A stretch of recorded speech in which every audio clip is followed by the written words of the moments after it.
Hey everyone, in today's tutorial, we're going to build this modern animated portfolio website completely from scratch using React.js, Tailwind CSS, and a 3D model from Spline.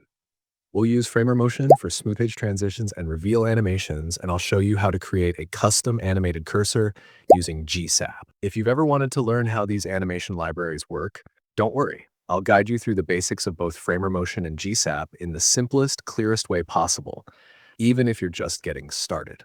You'll also learn how to build a fully responsive layout, add a clean mobile sidebar navigation menu, create a smooth animated contact form that opens and closes with motion. This tutorial is super beginner friendly and designed to help you understand each concept step by step, not just copy and paste code.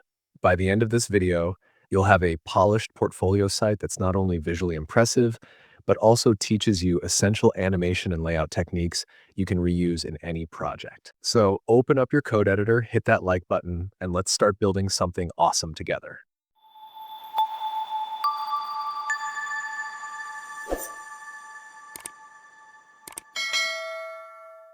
All right, team, as always, we're starting completely from scratch. First things first, let's create a new folder on your desktop or wherever you like. Now, drag and drop that empty folder into your favorite code editor. For me, that's VS Code, but you can use whatever you like. Next up, let's open Google and search for Tailwind CSS. Click on the official Tailwind website. It should be the first result. Now, up at the top left, click on that version dropdown and let's switch it to a previous version, because sometimes newer versions have breaking changes, and for this tutorial, we'll stick to a stable, familiar version. Great. Now use the search bar at the top of the Tailwind website and search for Vite. You should see a result saying install Tailwind CSS with Vite. Click on that. Perfect. Now we're on the guide page. The first thing it shows us is a command to create a new project using Vite. Copy that command. All right, now open the terminal in your code editor.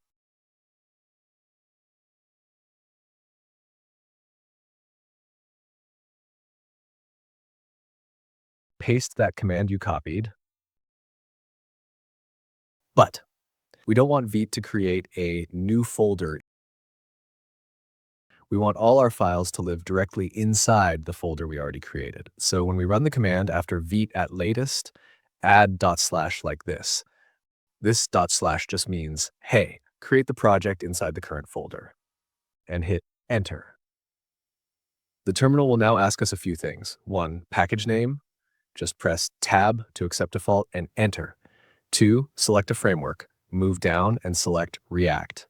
3, select a variant. Choose JavaScript, not TypeScript. And that's it. Now, one last setup step. Run this command, npm install. This installs all the dependencies that Vite and React need to get the project running. Wait for a few seconds while it installs everything.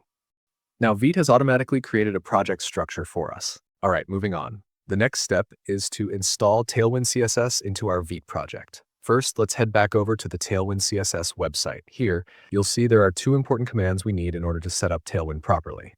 Let's quickly understand what they do. The first command is used to install 3 essential packages into our project.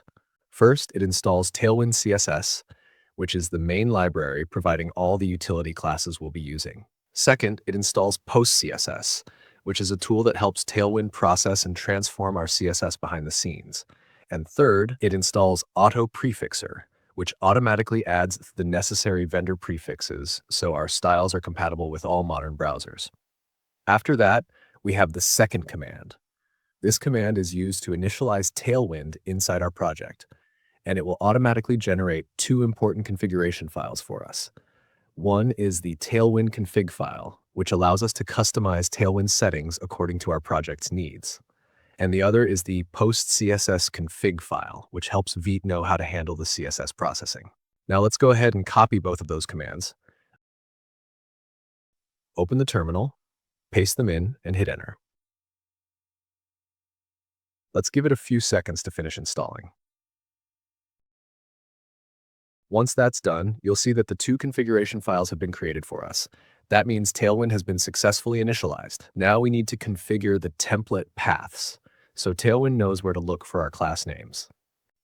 Next, we'll copy the updated configuration from the Tailwind documentation. We'll open the Tailwind configuration file. Inside, you'll see some default content. Let's go ahead and delete everything inside that file and paste it in. This updated setup will tell Tailwind to scan all our HTML files and all the JavaScript files inside the source folder, ensuring it picks up all the classes we use. Once that's done, the final step is to set up our main CSS file to work with Tailwind. We'll copy 3 simple Tailwind directives. Inside the src folder, you'll find a file called index.css. Let's open it up and, just like before, delete everything inside to start fresh. Then paste them into the file. These directives are what bring in Tailwind's base styles, reusable components, and all its utility classes.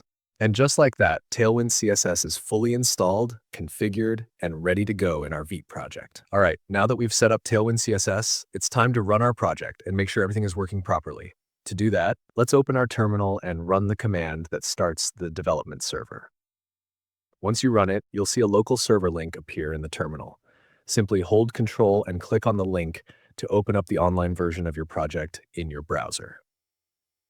Perfect. If everything is working fine, you should see your basic React app running. We want to make sure Tailwind CSS is actually working in our React setup. To do that, we're going to use a little test straight from the Tailwind CSS documentation. Let's go to the app.jsx file, which lives inside the src folder. Once we're inside that file, we delete everything that's already there. Then we paste in a basic example from Tailwind's own docs. This code simply returns a piece of text that says "Hello World," bold and underlined. That's it. That confirms our Tailwind setup is connected and functional. Now let's clean up the folder a bit. Inside that same src folder, we'll notice a file called app.css. We're not going to use this file because all of our styles will live inside Tailwind's utility classes and shared global styles. So we go ahead and delete app.css. No need to keep unused files around. Now inside the app.jsx file, let's delete this h1 element and add a fragment instead. This fragment will contain our component functions later. But before we create our first component, let's navigate to our index.css file. Right below the Tailwind directives, we'll define some basic styles for our web page's body. First, we apply overflow x hidden to prevent any horizontal scrolling in case something accidentally goes off screen. Then we set the font family to Arial, Helvetica, Sans Serif, which gives us a clean and readable look across all platforms. Next, we remove all the default spacing around the body with margin 0 and padding 0. We also make sure the body takes up the full width of the screen by adding width 100%, and we use position relative, which will be useful when we start positioning elements inside the page. Lastly, we give our site a dark theme by setting background color black, and we make all the text white with color white, so it stands out clearly on that dark background. Up next, we'll dive into creating our first component and bring this app to life step by step. So open the source folder, and inside it, create a new folder called Components. This is where we'll keep all the separate building blocks of our website, like the header, the footer, or any reusable UI sections. It helps us stay organized and makes the project easier to manage as it grows. Inside this new components folder, let's create our very first component file and name it header.jsx. To quickly set up a basic React component structure, just type RAFCE. This stands for React Arrow Function Component Export, and it automatically writes the full component function for us. If typing RAFs doesn't do anything, that means you probably don't have the ES7 React Snippets extension installed in your VS Code. To fix that, open the Extensions panel from the left-hand sidebar, search for ES7 React Snippets, and click Install. Once that's done, delete anything in there and try typing RAFs again. Now it should generate the entire function component for you. At this point, your header component is working and returns a simple div with the word header inside it. But if you check your website in the browser, you won't see it showing up yet. That's because we haven't actually added the component to our main app. So let's go back to app.jsx. Right at the top of the file, we'll import the header component we just created. Then, inside the React fragment, the invisible wrapper we added earlier, we'll place the header tag. Now when you hit save, head back to the browser, and you should see the word header displayed on the page. Now let's go back to the header.jsx file and start designing it. The first thing we want to do here is remove that import React from React line at the top. We no longer need this in the newer versions of React, so let's clean that up. Next, inside the return statement, we'll swap out the default div element and replace it with a header element instead. Now let's style this header element using Tailwind CSS. We'll give it a class name and apply a few key utility classes. Absolute positions it right on top of the page layout. WFull makes it stretch across the entire width of the screen. Z50 ensures it stays on top of other elements. And finally, transition all along with duration 300 adds a smooth transition effect in case we animate or change any styles later on, like shrinking it on scroll. Now, inside this header, the first thing we want to create is a div element. This will act as the container that holds all the elements we'll be adding to our header, like the logo, some navigation labels, maybe social icons, and eventually a Hire Me button that will trigger a contact form. Just to be clear, that contact form will be built separately and won't be inside this div. Before we add any content, we'll give it a class name and use a few Tailwind classes to control its layout and spacing. Container sets a max width and centers the content. MX horizontally centers the container with auto margins. PX4 adds padding left and right, 1 rem. SMPX6 increases padding on small screens and up. LGPX8 adds even more padding on large screens. Flex turns the container into a flexbox layout. Items center vertically centers all child items. Justify between pushes items to the far left and far right. That's it. Now inside this div, the main container for our header, let's create our very first element, the logo. We'll start by creating a div to hold the logo area, and we'll give it a class name with 2 simple Tailwind classes. Flex, which lays out the inner elements side by side in a row, and item center, which makes sure everything inside is vertically centered. Next, inside this logo wrapper, we'll add another div. This is where we'll display a single letter, for example, M, as a styled icon. You can customize this letter to match your brand or initials. Now let's style this inner div step by step. H10 sets the height to 2.5 rem. W10 makes the width the same. Rounded XL rounds the corners heavily. BG gradient to R sets up a background gradient that goes from left to right. From gray 500 starts the gradient with a medium gray. To gray 100 ends the gradient with a lighter gray. Flex turns this small box into a flex container. Item center vertically centers the text inside. Justify center horizontally centers it. Text purple 600 makes the text color a bold purple shade. Font bold gives the letter extra weight so it stands out. Text XL sets the font size to extra large. MH3 adds a little space on the right so there's breathing room before the next element. Now, just below that letter box, we'll add a span element. This is where we'll put your name or brand name. Again, let's style it one step at a time. Text XL, font bold, BG gradient to R sets up a gradient for the text. From gray 300 starts the gradient with a soft gray. To gray 100 ends with an even lighter gray. BG clip text clips the background gradient so it only appears inside the text. Text transparent makes the actual text invisible, which allows the gradient to show through. Oh, one quick fix. I forgot to set the height for the main container div of our header earlier. We need to make sure it has a consistent height across screen sizes, so let's add these 2 classes to it. H16 for a height of 4 rem on small screens, MD-H20 to increase that height to 5 rem on medium screens and up. And that's it. Great job. Let's move on to the next part. Now, before adding the rest of our header elements, we're going to bring our logo to life with a smooth reload animation using a library called Framer Motion. Let me explain what Framer Motion is, especially if you've never used it before.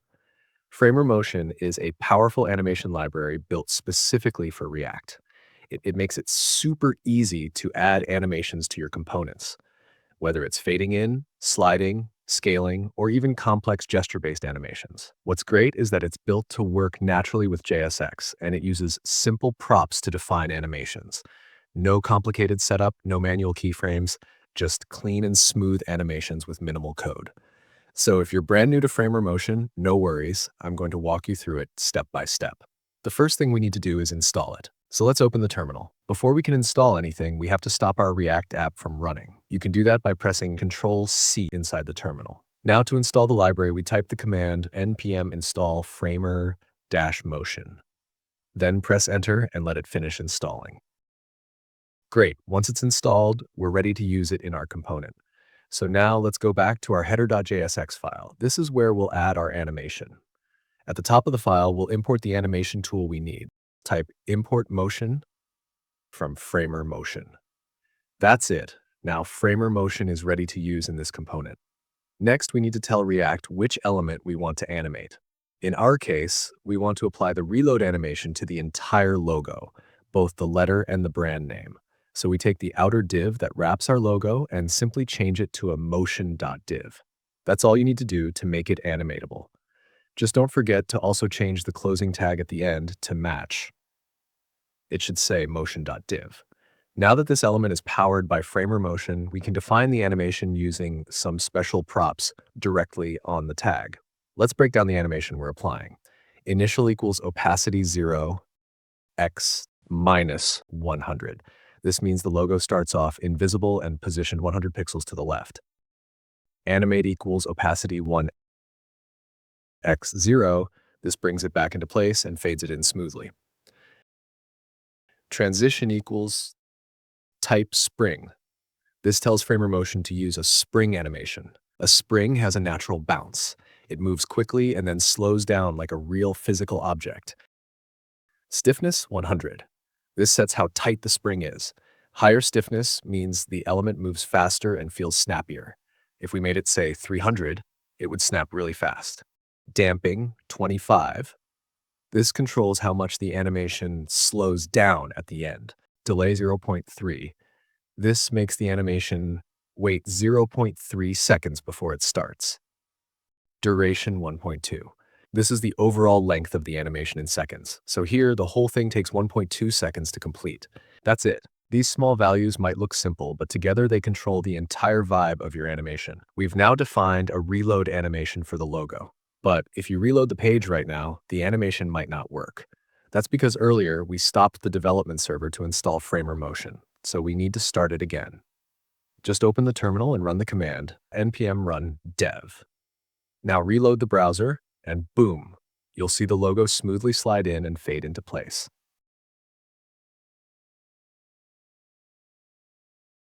Nice work. Let's keep building from here.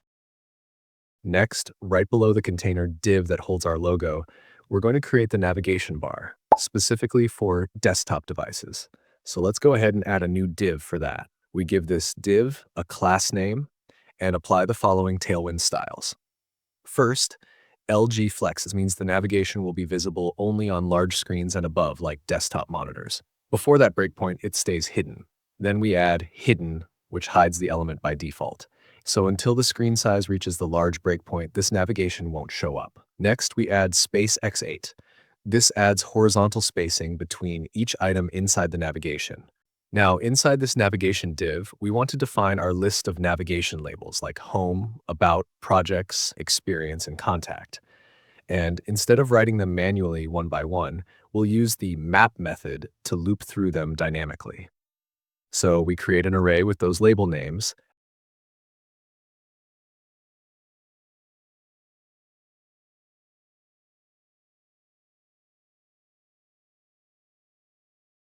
and we use the map function to go through each item.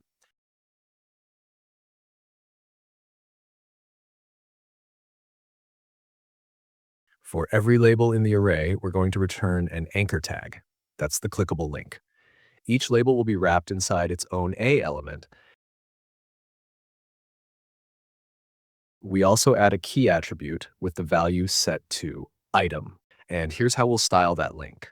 We give it a class name with several utility classes from Tailwind. Relative, text gray 800, dark text gray 200, hover text violet 600,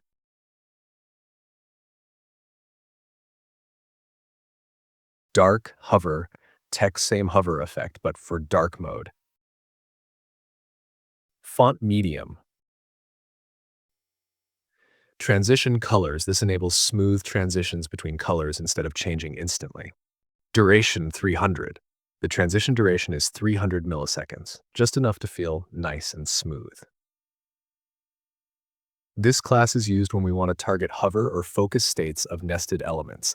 Even though we're not using it immediately, it gives us flexibility to add animated underlines or icons later. And right inside this anchor tag, we're going to display the list of the navigation items. To do that, we simply insert item inside the anchor. This dynamically injects each item's text as the map function loops through the list, so each anchor will automatically display the correct label without us having to write them out manually. Now, to enhance this a bit visually, just under the text inside the anchor, we'll add a span element that creates a nice animated underline effect when we hover over each link. This span is used to create a subtle animated underline effect that appears when we hover over a navigation link. It's a small detail, but it gives our header a really professional feel. We set the initial width of the span to 0, so the line is hidden at first. In Tailwind, h0.5 equals 2 pixels, which is just enough to create a clean, thin line. BG Violet 600, this sets the color of the underline. Group Hover W Full, this is where the animation magic happens. Because the parent anchor has the group class, we can listen for hover events on that group. When we hover, this class changes the width of the span from 0 to 100%, making the line slide across the text. Transition All. This enables smooth animation for all properties being changed. Duration 300. This sets the animation duration to 300 milliseconds, which makes the underline appear quickly but smoothly. So when someone hovers over a nav item, this span expands from the left, from 0 width to full width, creating a beautiful animated underline. Now, the final thing for our navigation section on desktop devices is to add a smooth reload animation to each nav link. So the first step is to convert our regular A tag into a motion.a tag. That gives us access to animation props. We define the animation like this. We start with initial equals opacity 0, y minus 20. This means that when the page first loads, the nav item is fully transparent and shifted 20 pixels above its normal position. It's hidden and slightly out of place. Then we have animating opacity 1, y0. This is the end state of the animation.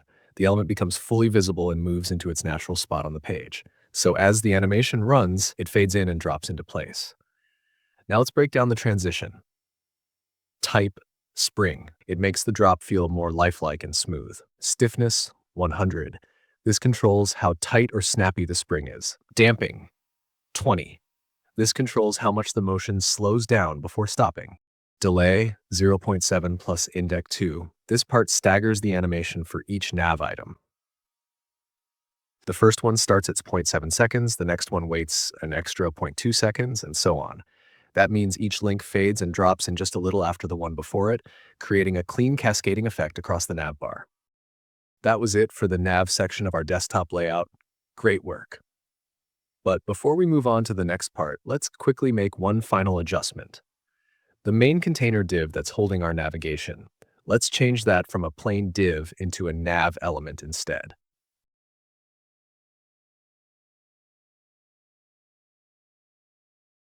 Great. Now let's build the next section of our header. Right below this nav element, we're going to start a new section, and we'll do that by creating a div. This section will be dedicated to other header elements like social icons or extra buttons. Once we've created that div, we give it a class name and apply the following Tailwind styles. First, we add MD Flex. This means the div will only be displayed as a flex container starting at the medium screen size and above. On smaller screens, it'll stay hidden. Then item center. Finally, we use space x-4. This adds horizontal spacing between each child element. Now, right inside this div, we're going to create an anchor tag. This will be the clickable area that holds our first social icon. For the icons themselves, we'll use the React Icons library. Before we can use this library, we need to install it into our project. So let's open the terminal, and first, stop the project from running by pressing Ctrl-C. This just pauses the development server. Then type the command npm install React icons and hit enter. This will download the library and add it to our node modules. Once the installation is finished, we can go ahead and run the project again with the command npm run dev. so our changes are reflected live. Now that the library is installed, let's bring in our first icon. Scroll to the top of the file where all our imports are. We'll import the GitHub icon from the feather icon set that comes with React icons. So we write import FiDithHub from React icons phi. The phi stands for feather icons, and GitHub is the specific icon we're pulling in. Great. Now scroll back down to the anchor tag we created. Inside this anchor tag, we're going to place the GitHub icon by just writing the component like a self-closing tag. It's really that simple. Now, to control the size of this icon, we give it a class name and apply Tailwind's W5 and H5 classes. These set the width and height of the icon to 1.25 rem or 20 pixels, which is a good clean size for UI icons. Now we move on to styling the anchor tag itself. We give the anchor tag a class name and apply the following Tailwind utility classes.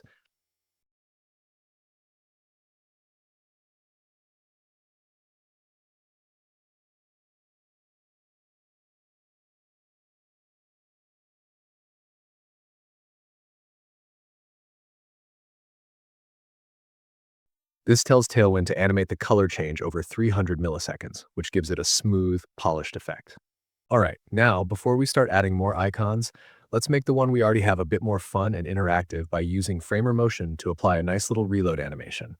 So the first thing we're going to do is take that anchor tag, the one wrapping our GitHub icon, and convert it into a motion.a tag. That way we can animate it. Now we're going to define the animation using three simple properties: initial, animate, and transition. Initial equals opacity 0, scale 0.5, means the icon will start off completely transparent and slightly smaller than its final size. Animate, opacity 1, scale 1, tells it to end at full visibility and normal size. And transition equals delay 1.3, duration of 0.8, just controls the timing. So the animation waits 1.3 seconds after the page starts loading and then takes 0.8 seconds to complete. Next, let's expand this section by adding two more icons, one for Twitter and one for LinkedIn. Easiest way to do this is to copy the whole motion anchor tag we just created and paste it twice right below it. Then, to update the icons, we first scroll up to the top of the file and import them from the React-Icons library. We'll import FitTwitter and FLinkedIn, just like we did earlier with GitHub. Now we scroll back down, and in each of the new anchor tags, we simply replace the GitHub icon with Twitter in one and LinkedIn in the other.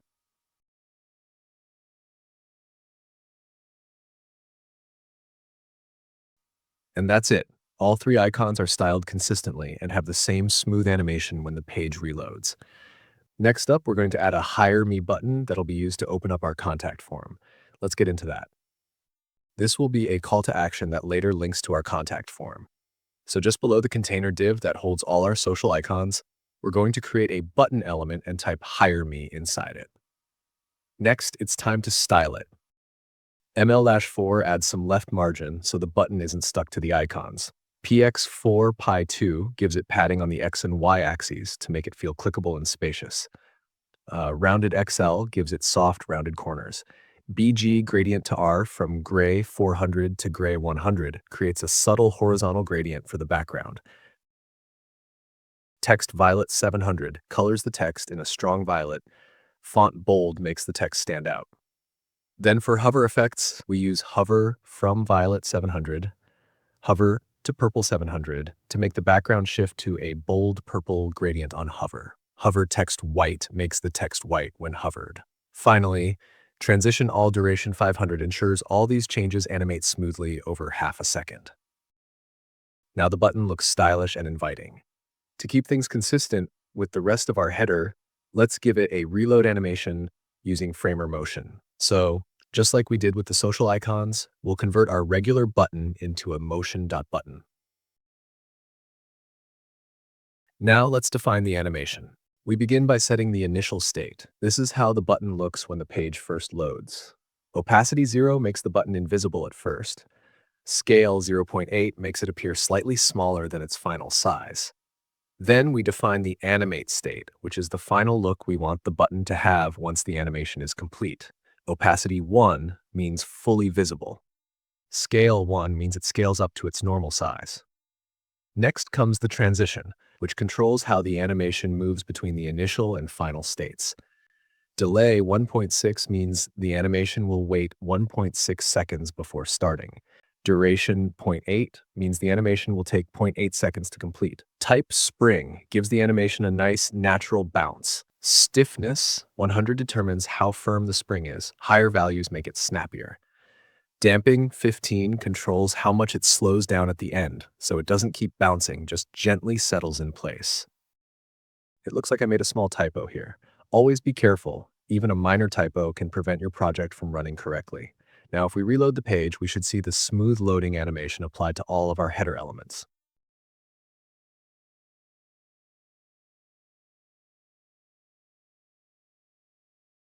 All right, so now we're moving on to building the mobile navigation, which is going to be a sidebar that slides in and out when the user taps on a menu icon. Before we dive into building the actual sidebar, let's start by placing the menu icon itself. We're going to add this icon right below our Hire Me button.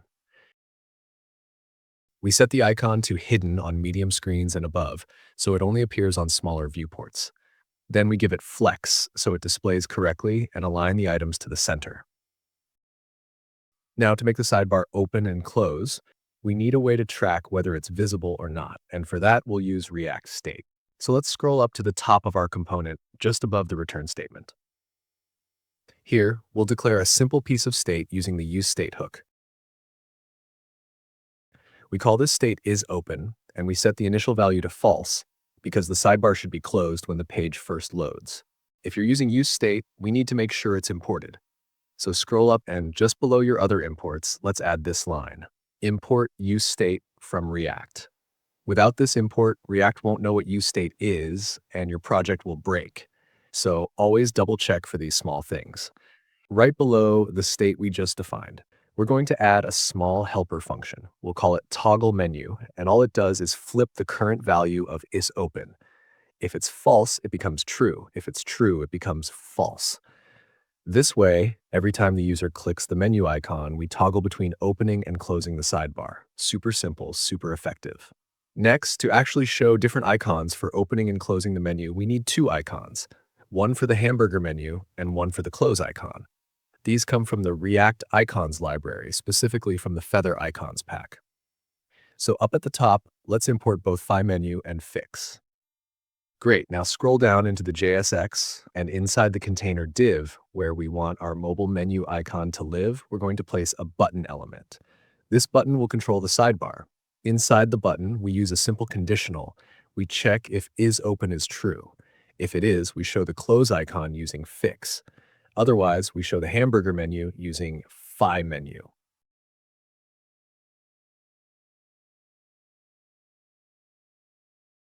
Both of these icons are given a class that sets their width and height to 6, so they're perfectly visible and touch-friendly on small screens. Finally, let's style the button itself. We'll give it a class that sets its text color to gray. The next important step is to make this button do something. Specifically, we want it to open and close our sidebar when clicked.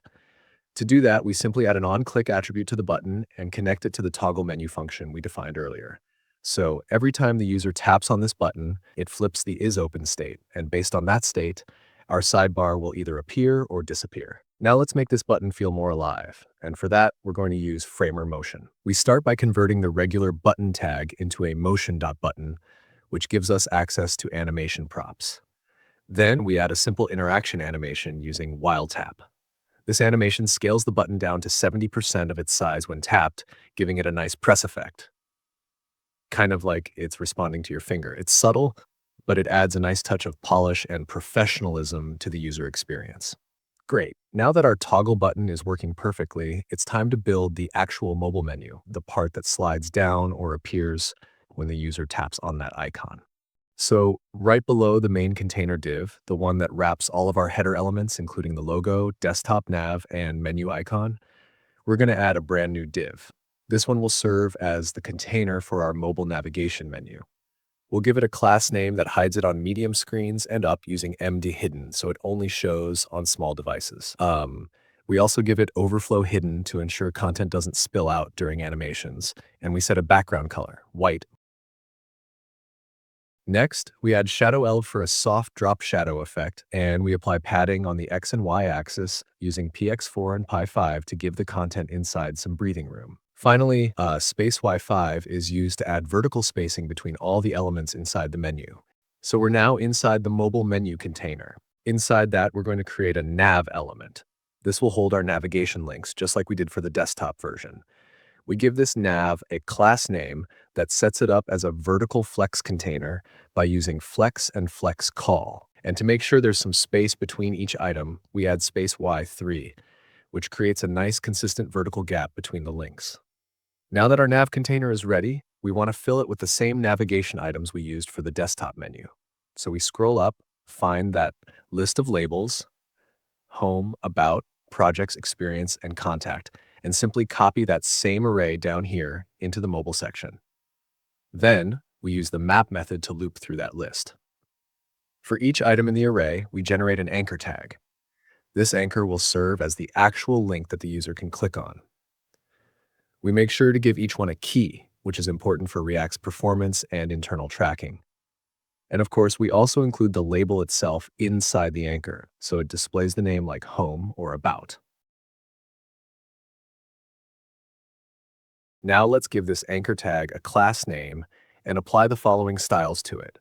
We'll start with text gray 300, then we add font medium to make the text slightly bold, and finally ppy2 adds some vertical padding, which creates a nice space between the links and makes them easier to tap on mobile devices.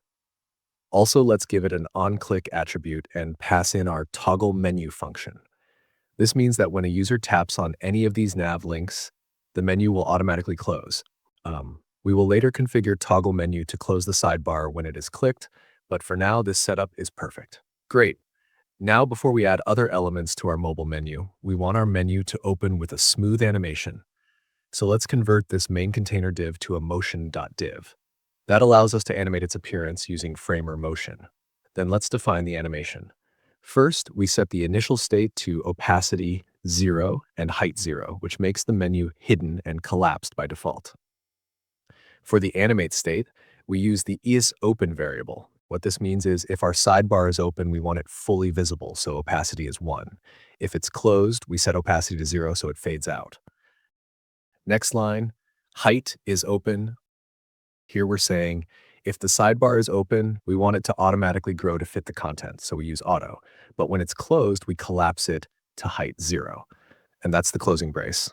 Finally, we apply a transition with a duration of 0.5 seconds. That's half a second, which creates a smooth and pleasant open and close effect for the menu. Great. Let's move on to creating the next element of our mobile menu.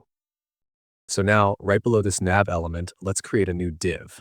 This one's going to contain our social icons and the Contact Me button. First, we'll give it some spacing and a visual break by applying pt-4 for padding on top and a top border using border T. We'll go with border gray 200. Now inside this section, we'll nest another div. This one will hold all of our social icons. We want them to sit in a row, so we'll set it to flex, and we'll space them out evenly by adding space x5. All right, let's add our first icon. We'll use an anchor tag, and inside it, we'll place the GitHub icon component. Give the icon a class to control the size, width, and height, both set to 5. Also, let's make the color gray so it blends nicely with the rest of our design. Now we need 2 more icons, so we'll just copy this anchor tag and paste it twice right below. Then we'll swap out the icon components, one for Twitter and one for LinkedIn or whatever social platforms you're using. This way we stay consistent in layout but customize the icons. Next, right below that icons container div, we're going to add our Contact Me button. So let's create a button element. We'll style it with MT4 for margin on top, block to make it full width, and then padding on both axes using px4 pi2. We'll round the corners with rounded LG, and for the background, we'll go with a gradient from violet 600 to violet 400. Set the text to bold for emphasis, nice and readable. Now let's add an on-click to this button. We'll call toggle menu when it's clicked. That way, the menu closes automatically after the user clicks Contact Me. We're wrapping this in a function because later on, we're also going to add one more action here, opening the contact form. And yes, that contact form is something we're going to build next, right inside the same header component. So let's start right below the closing tag of our motion.div, that's our mobile menu, and we're still inside the main header element. Right here, we're going to build our contact form, but before jumping into the actual JSX, let's set up the logic that controls whether the form is open or not. First, scroll up just above the return statement, and let's define a piece of state using useState. We'll call it contact form open and set its initial value to false. This state will track if the contact form should be shown. So we write const contact form open, set contact form open equals useState false. Super straightforward. When it's false, the form is hidden, and when it's true, the form shows up. Right below that, we're going to define two helper functions. First, open contact form. This will simply call set contact form open true. That means when this function is triggered, the form becomes visible. Then we define close contact form, which does the opposite. It sets the state back to false, hiding the form again. So with just these two functions, we now have full control over showing and hiding the form. Now that we have this logic, we can scroll back down and use it in our component. We'll conditionally render the contact form based on whether contact form open is true. So when the user clicks the Contact Me button, it triggers open contact form, and that tells React to show the form. So right here, we're going to start rendering the contact form conditionally. What that means is we only want this form to appear when the contact form open state is true. So we start with a simple check using curly braces and the NNN operator. Basically, we say, if contact form open is true, then go ahead and render this contact form. Inside this conditional block, we open a div, and this will be the outermost container for the entire form. Now let's style this outer div. First, we want it to overlay the entire screen, so we use fixed to take it out of the normal document flow and fix it to the viewport. Insets-0 is a shorthand that stretches it from top to bottom and left to right, so it fills the whole screen. Next, to create a dark overlay behind the form, we add BG black/50, and then we use backdrop blur sem to give a subtle blur effect to the background, which adds a nice modern touch. We also need this overlay to be on top of everything else on the page. Then, we center the form inside the screen. We do that with flex, then item center to center it vertically, and justify center to center it horizontally. Finally, we use P4 to add some padding around the edges. So that's the structure and styling for the outer container of our contact form. So now basically if we click on the Hire Me button, we expect to see that blur effect covering the whole page, but it's not happening. And the reason for that is simple. We haven't yet hooked up our click event to the actual function that opens the form. So let's scroll to where we've defined our Hire Me button, and let's add an onClick attribute to it. In this case, we set it to run the open contact form function. This is the function we wrote earlier that sets the contact form open state to true, which in turn triggers our conditional rendering and displays the form. Now that we've added that, go ahead and try it in the browser. Click the button, and there it is. You should now see that full page blur effect appear. All right, that's working great. So let's keep going and build out the rest of the contact form inside this overlay. And before we even add any input fields or content, we want to test that our closing logic actually works. To do that, we'll add an onClick and hook it up to the close contact form function we created earlier. Now let's go ahead and test it. Click on the Hire Me button, and you should see that blur effect appear. Now click anywhere on the page, and it disappears. All right, next step is adding some nice smooth animation for when this contact form appears and disappears. So the first thing we need to do is convert this outer container div into a motion.div. Then we'll define our animation settings. For the initial state, set the opacity to 0 so it's invisible. Then in the animate state, we bring it back to full opacity. Now for the exit animation, this is what happens when the form closes. Set the opacity to 0 and a slight duration to slow it down just a bit. That's it. Now it's time to add the actual elements inside our contact form. So inside this motion.div, let's create a new div that will hold all of our form content. we'll give it a class name and apply some nice Tailwind styles. We want a white background, soft rounded corners, a shadow for elevation, full width with a max width to keep it centered and readable, and some padding for breathing room. Now inside this container, we're going to create another nested div. This one will hold two things, an H1 heading that says Get in Touch, and a close button with an X icon to dismiss the form. So first, let's create our H1 and add a class name to it. We'll make the text large with text 2XL, bold with font bold, and we'll color it a light gray to match our theme using text gray-300. Right below the heading, we'll create a button element and insert the fix icon from React icons inside it. This is the same X icon we used earlier in the mobile menu. We'll give this icon a class that sets its width and height to 5, and again, color it gray for consistency. Then, for the button itself, we'll attach the onClick attribute and hook it up to our closeContactForm function. So clicking this icon will hide the form. Next, let's style the div that wraps both the heading and the close button. We'll use flex to place them side by side, justify between to space them out, and item center to vertically align them.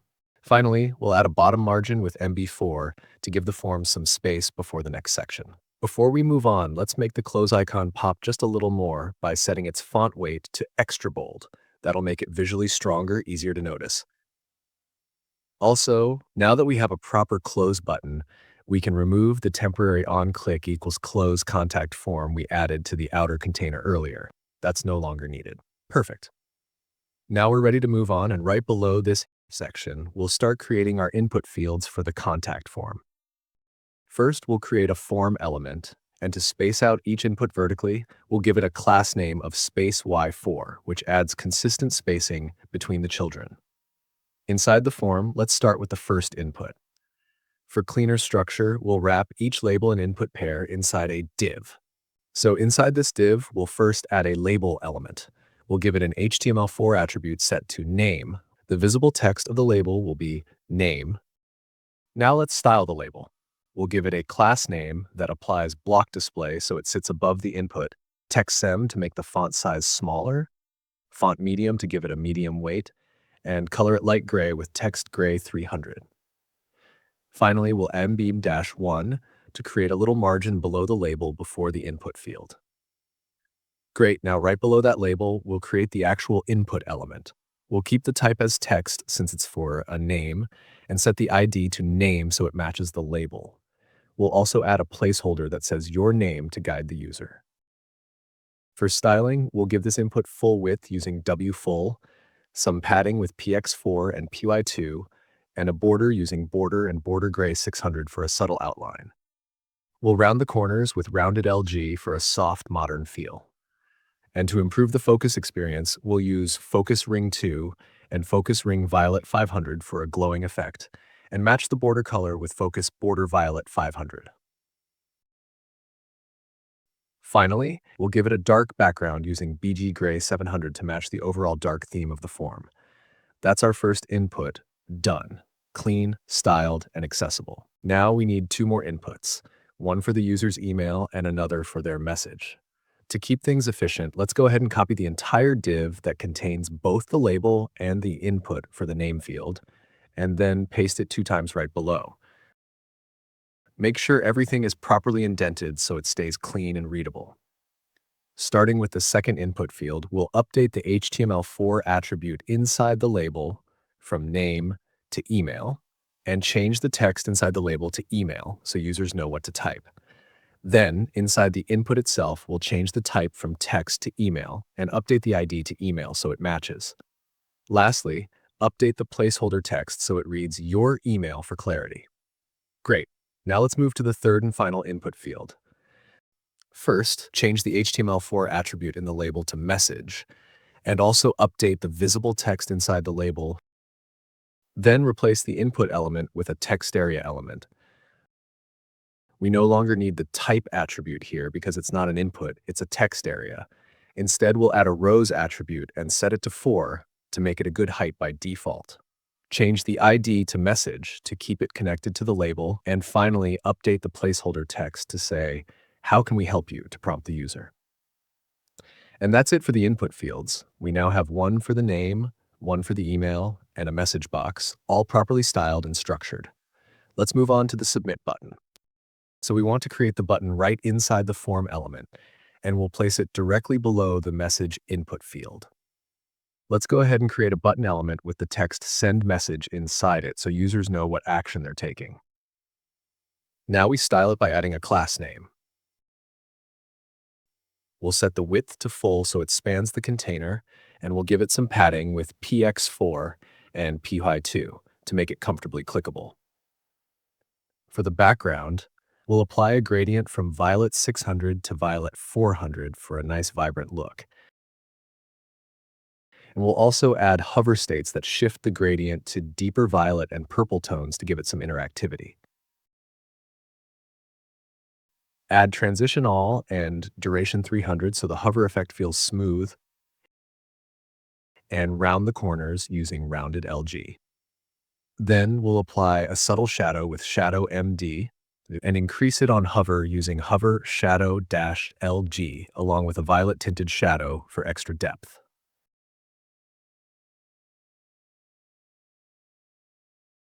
Now to make it feel even more interactive, let's animate it.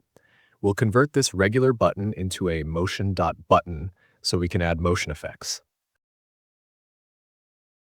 First, set the type to submit since this button is part of our form. Then we'll define two simple animations, while hover equals scale 1.03 to slightly scale the button up when the user hovers over it, and while tap scale 0.97 to give a subtle press down feel when the user clicks it. That's it. Now let's save and check it in the browser. When we hover or click on the button, it smoothly scales and gives that professional, polished feedback. Looks great. Let's move on. All right, great. Now let's add one more smooth animation to the container of our contact form. So first, scroll up to the div that wraps the entire form element. We're going to animate this container. So the first step is to convert this regular div into a motion.div.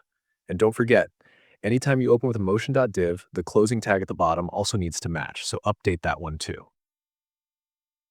Now let's define the animation properties.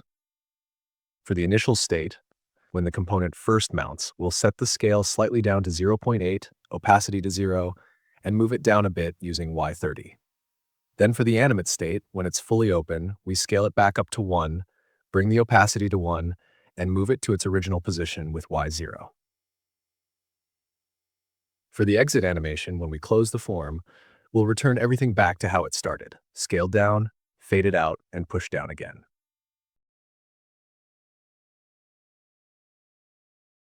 To control the timing and feel of the animation, we'll add a transition object. We'll use a spring animation, which gives us a nice natural motion.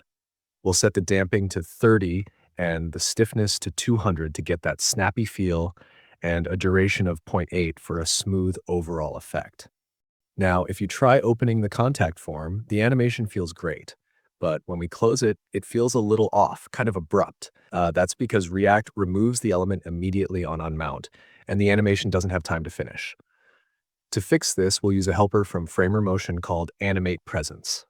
So let's scroll up to our imports from Framer Motion, and here we'll import Animate Presence. Once that's done, scroll back down to the part where we conditionally render the contact form. Right here, wrap the whole thing, the contact form open section, with Animate Presence.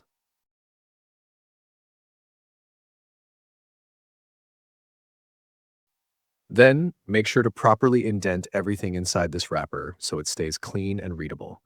Now, save your changes and try it again.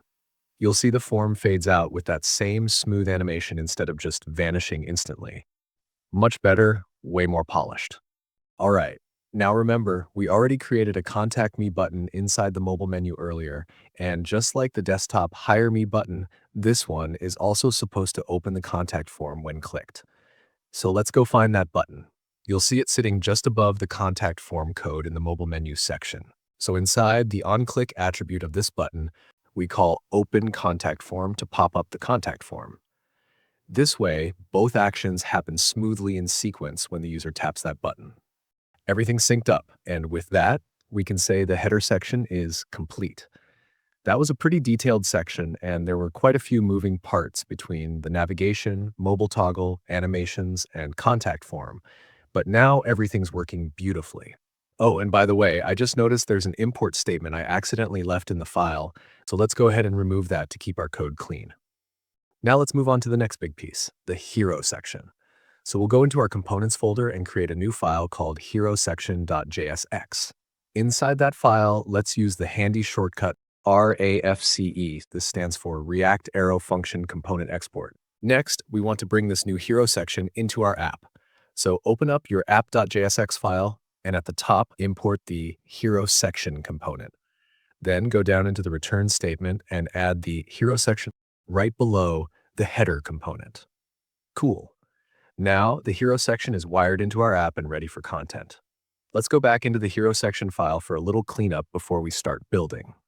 First, remove that div, we won't be using that, and also get rid of the import React from React line at the top. Inside the return statement of our hero section component, we're going to create a section element. This will act as the main wrapper for the entire hero area. Let's style this section using Tailwind CSS. We'll make it take up the full height of the screen with HScreen and give it a background gradient, going from violet at the top to black at the bottom. That creates a smooth, dark, modern look. Then we'll use Flexbox to lay out our content. We want the layout to switch between row and column depending on screen size, so we apply XL, Flex Row, Flex Col Reverse. This means that on extra large screens, the content will sit side by side in a row, but on smaller screens, it will stack vertically. And in reverse order, the model will come first, then the text. Next, we center the items vertically with item center and space them out horizontally with justify between, so they're pushed to the sides when there's space. For padding, we use LG PX24 for large screens and PX10 for smaller ones. This gives our content room to breathe on both sides. We also add relative to position any absolute elements later on if needed, and overflow hidden just in case any animations or elements spill outside. That keeps everything contained within the section. Now the hero section is ready to be split into two main parts, the left section for the text and the right section for our 3D model. Let's start with the left side. We'll create a div inside this section. This div will hold all of our introductory text elements. Inside this left div, we start with an H1 element. The text will say building fast, and on the next line, reliable results. We'll use a line break tag, BR, to split the text into two lines.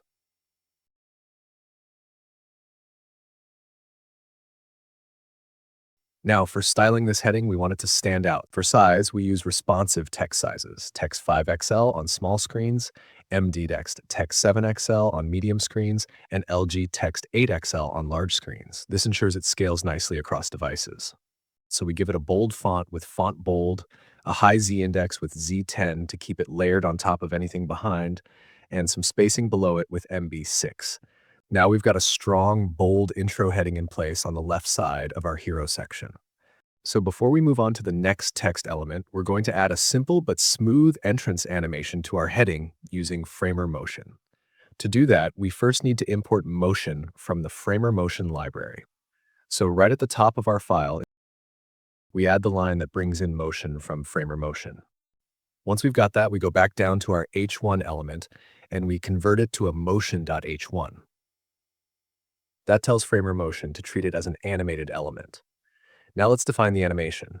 When this heading first loads, we want it to fade in and slide up into place. So we use initial to set its starting state with opacity 0 and Y80, which means it starts off completely transparent and pushed down by 80 pixels. Then we use animate to bring it to opacity 1 and Y0, making it fully visible and back in its normal position. For the transition, we go with a spring type animation that gives us a natural bounce and makes the motion feel alive. We set a stiffness of 40 and a damping of 25 to keep it soft and smooth. We also add a delay of 1.3 seconds to let everything else settle first before the text appears, and we set the duration to 1.5 seconds so the animation has time to flow. Looks great so far. Now let's go ahead and add the next text element right below this heading. a paragraph. This will be a short description text where you can introduce yourself, your profession, or what you do. You can completely customize this part based on your own status or brand.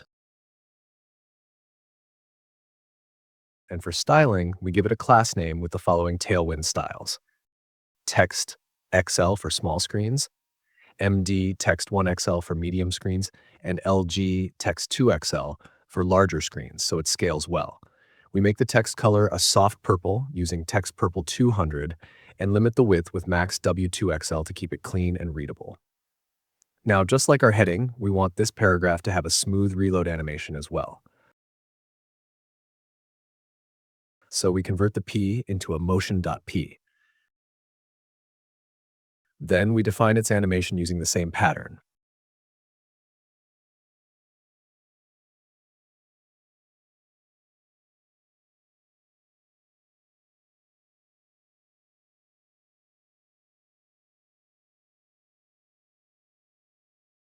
This time we delay it a bit more to 1.8 seconds so it comes in just after the heading and keeps the flow feeling natural. The duration stays the same at 1.5. All right, now we're at the final step for the left section of our hero, and that's adjusting its position so everything feels well balanced across the screen sizes. To do that, we add a class name to the container div of the left content and set it to Z40 XLMB-0 MB 20%. This makes our layout responsive and visually clean. Now let's shift to the right section of our hero, where we're going to embed a beautiful 3D model. For this, we'll be using a powerful and beginner-friendly tool called Spline. If this is your first time hearing about Spline, let me give you a quick intro. Spline is a free web-based 3D design tool that lets you create, animate, and export interactive 3D models for the web. It's super intuitive, perfect for both beginners and advanced designers. The best part is it integrates seamlessly with React.js, which means we can directly embed interactive models right into our website with just a few lines of code. To get started, head over to spline.design. That's their official website. If you don't already have an account, just sign up. It's completely free. Once you're in, click the Get Started button to enter the editor. Now, from the left-hand dashboard, you'll find a Community tab. Click on that. And here's where the fun begins. You'll see a huge collection of amazing models created by other Spline users. Browse around, and when you find something you like, you can click on it and remix it, meaning you can customize that model as you like, then export and use it in your project. But to make things easier for this tutorial, I've already prepared a 3D model for you. It's clean, optimized, and ready to go. You can find the link to that model down in the description box of this video. Once you open that link, you'll be taken to a page with the model preview. At the top, you'll see a duplicate file button. Click that to clone the model into your own workspace. Now you're inside the Spline editor. Important note here, once you're inside the editor, try not to move or zoom the camera. Any small adjustment can change the position or size of the model when it shows up in your project, and that might throw off your layout, so just leave the model as it is. Now, if you're interested in learning more about how to design your own 3D models in Spline, I've got a tutorial for that on my channel. It's part of a gaming UI project where we walk through everything step by step, so definitely check that out after this one. All right, now let's walk through how to actually bring that beautiful 3D model from Spline into our web page. And honestly, it's a really simple process, even if you've never worked with 3D models before. Let's start by checking how the model will look across different devices. To do that, go to the top menu and click on the View option. This gives us some handy previews of how our model behaves on phones, tablets, and desktops, so we can be sure it's responsive and not cutting off anywhere. Once we're happy with that, head to the Export button right at the top. This is where we get the actual link and code to embed the model into our React project. Now under the public URL section, there's a little area labeled Play Settings. In here, you'll find options like removing the Spline watermark, but keep in mind, that's only available in the paid version. And since we're sticking with the free tools for now, because we like to not pay for stuff, we'll ignore that for now. However, there are a few settings here you should pay attention to. You can enable or disable zooming, panning, and background transparency. things that can change how your model feels when it loads. Just make sure your settings match mine as I show in the video. And once that's done, go ahead and hit the Update Public URL button at the bottom. On the right panel, you'll see a code export section. Click on that, and up top, there's a dropdown for frameworks. Make sure it's set to React, since that's what we're using in this project. Then just wait a second. The code will generate for you. Once the code is loaded, we don't need the whole thing. We're only interested in the line that contains the actual spline / component.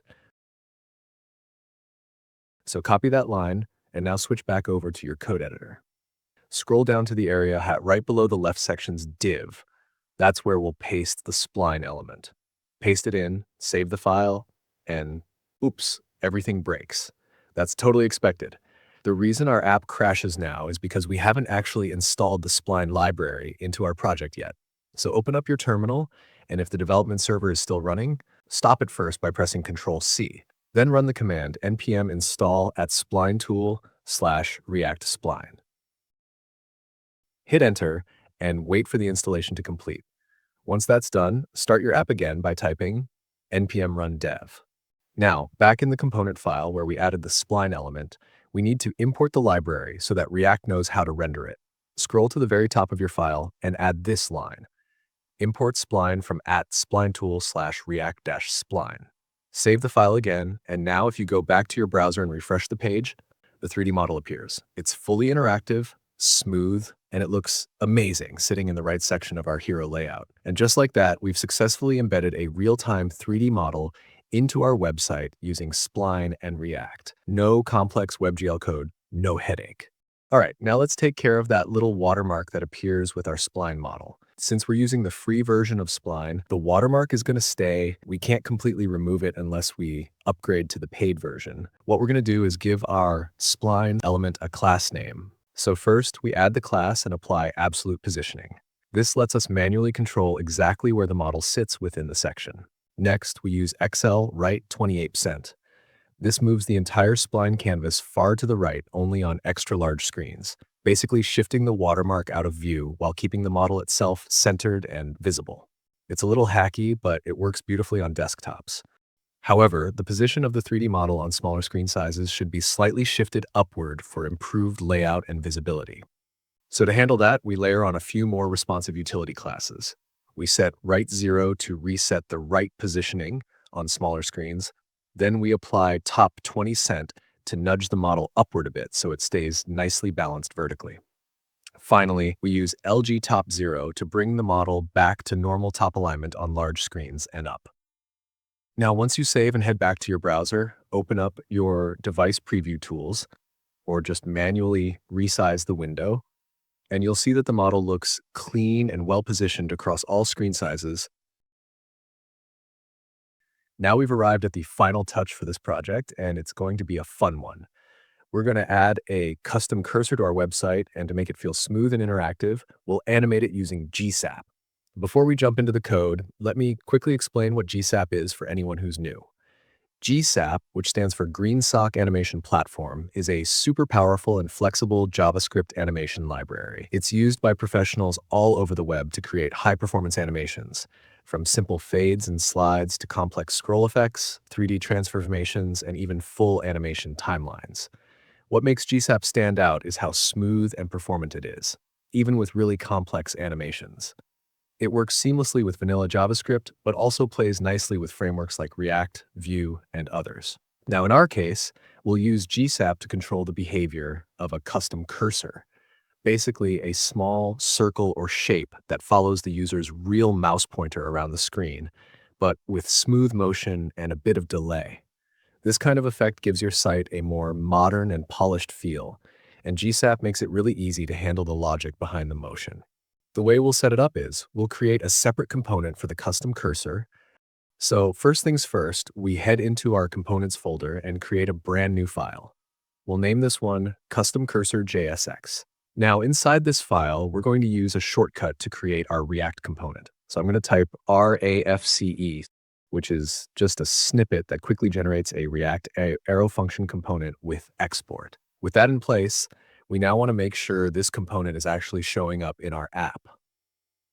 So let's open the app.jsx file, and right at the top, we're going to import the custom cursor component, just like we would with any other component.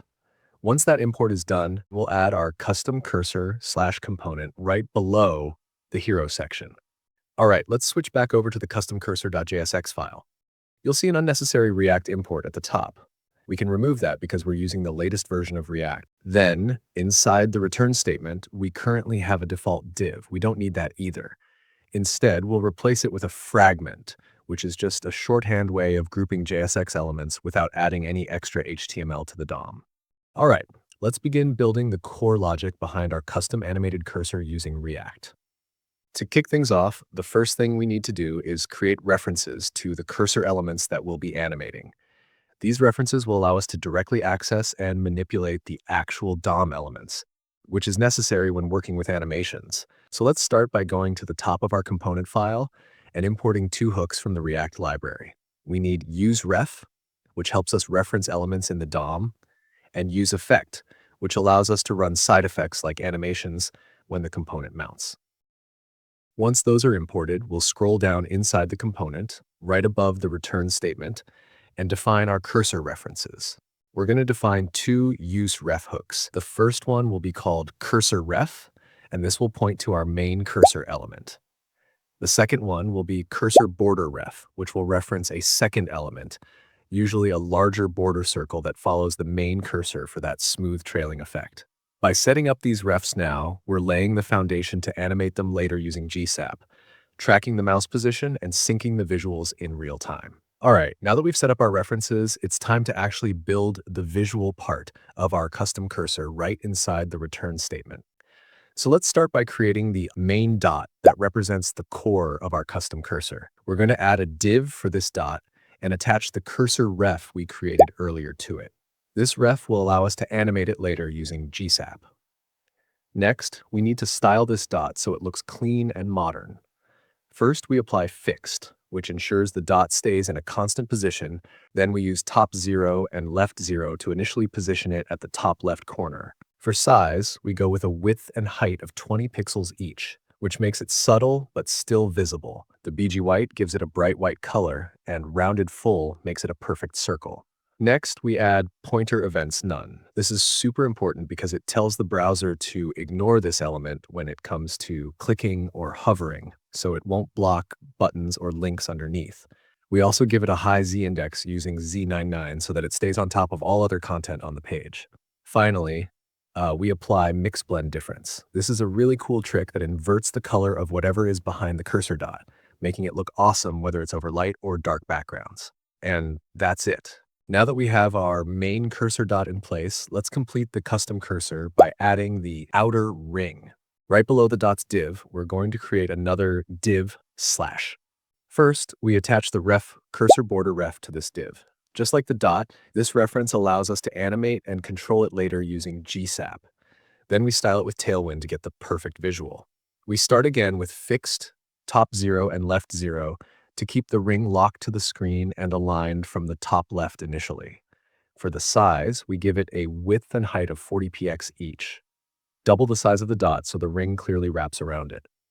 Instead of using a solid background color, we use border and specifically border white, which gives us a white ring instead of a filled circle. To make it circular, we use rounded full, and once again, we add pointer events none so that it doesn't block any interaction on the page. We also give it a high Z index using Z999 to make sure it stays on top of everything, just like the dot. Then we apply mix blend difference so the ring blends nicely with both light and dark backgrounds. Finally, we tone it down a little by adding opacity 50, which gives the ring a semi-transparent appearance. This softens the effect and makes sure it doesn't distract from the actual content on the page. All right, so now we want our custom cursor to disappear when someone views our website on a mobile or tablet device. This is really important because mobile users don't use a mouse, so having a cursor doesn't make any sense and can even feel broken or out of place.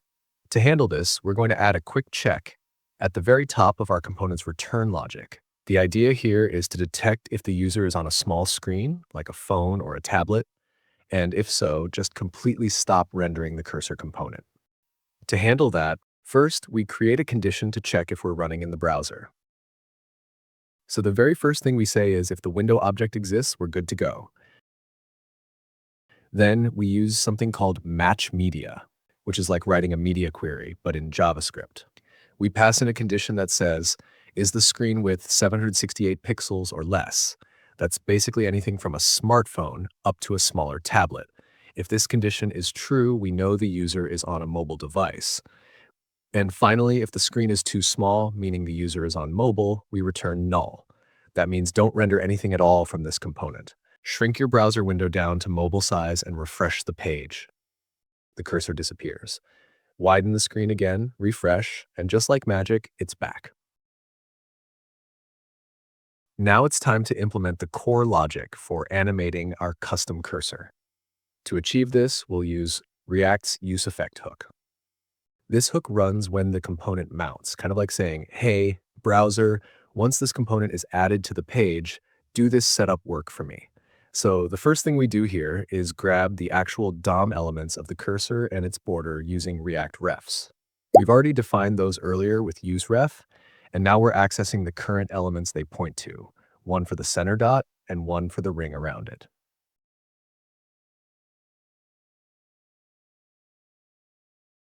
We're now at the part where we want to bring it to life using GSAP. So the first thing we need to do is get GSAP into our project. Let's head over to the terminal. Before installing anything new, we need to stop the React development server. Just press Ctrl+C on your keyboard. Now let's install GSAP by typing the command npm install GSAP. Hit enter and give it a few seconds. Once the installation is done, we can bring our app back to life by running the command npm run dev. Next, let's head into the file. At the very top of the file, we need to import GSAP so we can use its animation functions. So we'll write an import statement that brings in GSAP from the GSAP library. Now with GSAP available, we're ready to set up the animation. Let's scroll down to our useEffect hook. This is where we're going to set the initial position of the cursor elements. By default, when the mouse moves, we want both the cursor dot and the ring to be perfectly centered on the actual cursor position. So we use gsap.set, which is basically a way to instantly apply a style to elements before any animation starts. And here we pass in both our cursor dot and the ring. We want to set both at the same time. What we're doing is shifting their position by 50% on both the X and Y axis. Now it's time to setting up the variables that will control the position of our cursor. But here's the cool part. We're giving them different speeds using GSAP. This is what creates that beautiful trailing effect between the dot and the ring. We start by defining a variable for the X position of the dot. That's the small center circle. We use gsap.quick2 here. This method is super efficient. Instead of creating a brand new animation every time the mouse moves, it creates a fast, reusable updater. This keeps our app smooth and performant even when animations are happening constantly. So this first variable moves the dot along the x-axis. We give it a duration of 0.2 seconds, so it reacts quickly to mouse movement. For the easing, we use power3.out. This gives us a nice, smooth slowdown toward the end of the motion, making it feel responsive but not stiff. Next, we do the same thing for the Y position of the dot, again with the same speed and easing, because we want the dot to move in sync in both directions.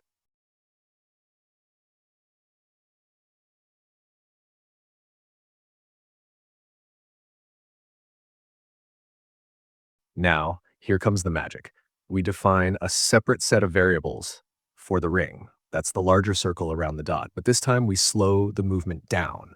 Instead of 0.2 seconds, we set the duration to 0.5 seconds. This makes the ring lag just a bit behind the dot, creating that satisfying modern trailing effect. So again, one variable for the X position of the ring and one for the Y.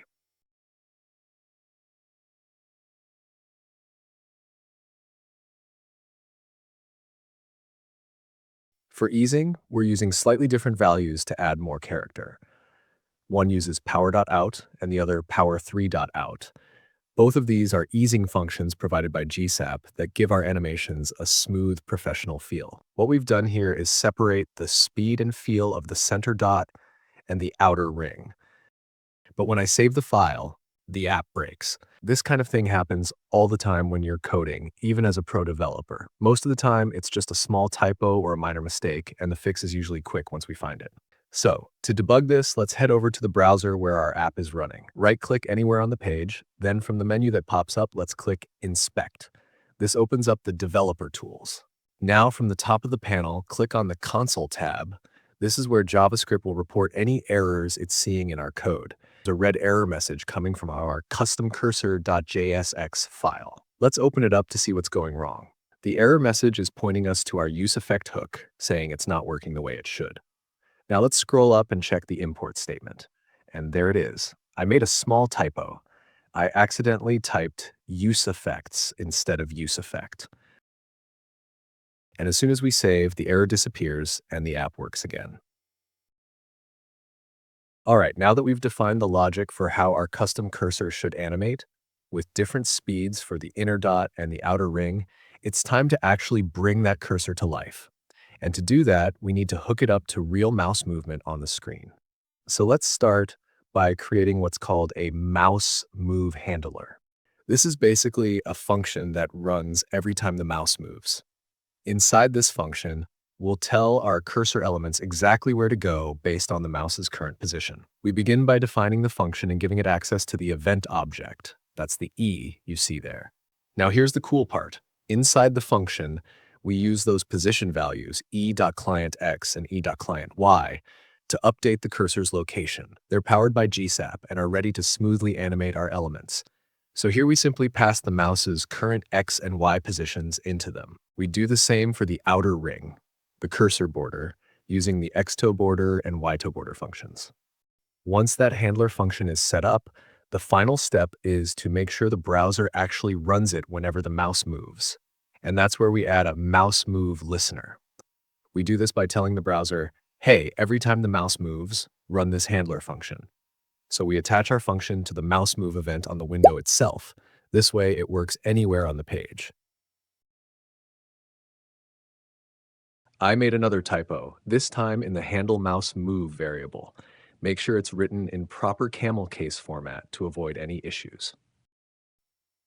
And that's it. With this logic in place, our custom cursor is now following the mouse in real time with smooth animations and responsive feedback. All right, now let's finish up our custom cursor by adding just one more touch that really makes it feel interactive, and that's a click animation. So far, we've built a cursor that smoothly follows the user's mouse movements, but when we add a click effect, it gives a really satisfying response and makes the interface feel much more polished. Here's how we'll do it. We're going to listen for two types of mouse events, when the mouse is pressed down and when it's released. We start by telling the browser, hey, when the user clicks anywhere on the page, and for that we use the mouse down event. We want to shrink the cursor a bit. Inside the event listener, we use GSAP's to method to animate both the dot and the border by scaling them down. We set the scale to around 0.6 and give it a short duration, like 0.2 seconds, so it feels quick and snappy. Then we do the opposite for the mouse up event, which is when the user lets go of the click.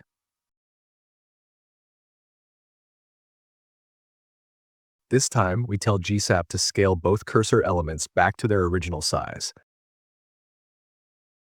scale of 1, again with a short duration, so the cursor smoothly bounces back. And that's all we need.